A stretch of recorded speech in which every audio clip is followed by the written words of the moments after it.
حضرت فاطمہ زہرا سلام اللہ علیہا کی 40 احادیث۔ جو شخص اپنی خالص عبادت خداوند متعال کی بارگاہ میں پیش کرتا ہے، خدا بھی اپنی بہترین مصلحتیں اس پر نازل فرما کر اس کے حق میں قرار دیتا ہے۔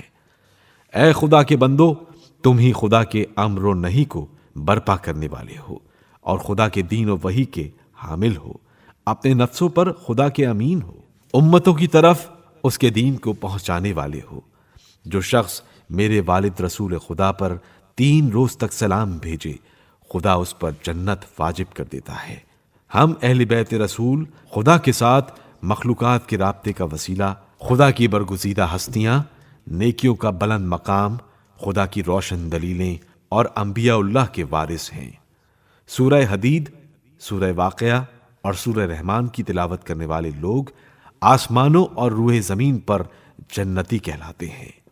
مکمل اور برحق نیک بخت وہ ہے جو حضرت علی علیہ السلام سے ان کی موت و حیات دونوں میں محبت کرے۔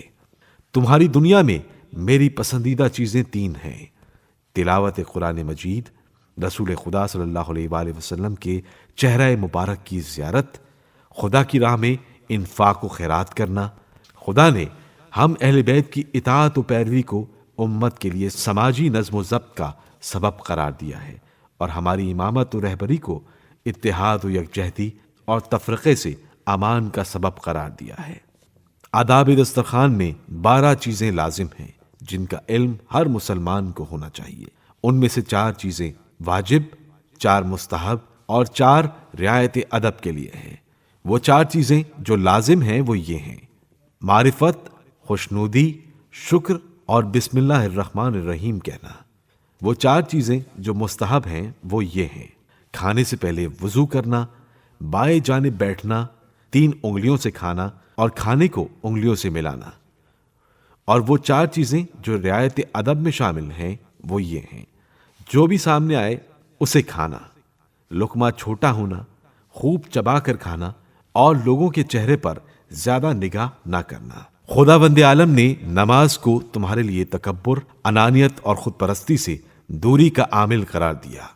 خداوند متعال نے جہاد کو اسلام کی عزت و ہیبت کا سبب اور صبر و استقامت کو حق تعالیٰ کے انعام و جزا کی استحقاق کا باعث قرار دیا ہے۔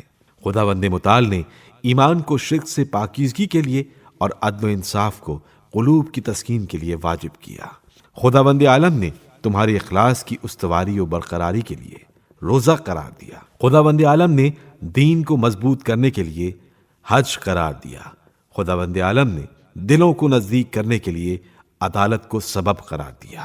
خداوندہ، تیرے برگزیدہ اولیاء اور مقربین کے صدقے اور تجھے میری شہادت کے بعد میری جدائی میں میرے بچوں کے گریہ و بکا کے واسطے التجا کرتی ہوں کہ تو میرے اور میری اولاد کے گناہ گار شیوں کے گناہ بخش دے۔ خدا کی قسم، اے پسر خطاب، اگر مجھے خوف نہ ہوتا کہ کہیں وہ لوگ بھی بلاؤں میں مبتلا نہ ہو جائیں جن کا کوئی گناہ نہیں ہے، جو بے گناہ ہیں، تو تم دیکھتے کہ میں خدا کو قسم دیتی اور وہ بہت جلد میری بد دعا کو سن لیتا۔ خداوند عالم نے نذر و منت کے پورا کرنے کو مغفرت کا ذریعہ قرار دیا ہے۔ میرے معبود، میرے والدین کو اور جن کے میرے اوپر احسان ہو ان کو بہترین جزا مرحمت فرما۔ میرے خدا، جس مقصد کے لیے تو نے مجھے پیدا کیا ہے اس کے لیے فراغت و فرصت دے، اور جس چیز کی کفالت کا تو نے وعدہ کیا ہے اس میں مجھے مشغول و سرگرم نہ فرما۔ میرے معبود، میرے اوپر عذاب نہ کر جبکہ میں تجھ سے توبہ و استغفار کرتی ہوں، اور مجھے اپنی جنت سے محروم نہ کر جبکہ میں تجھ سے سوال کرتی ہوں۔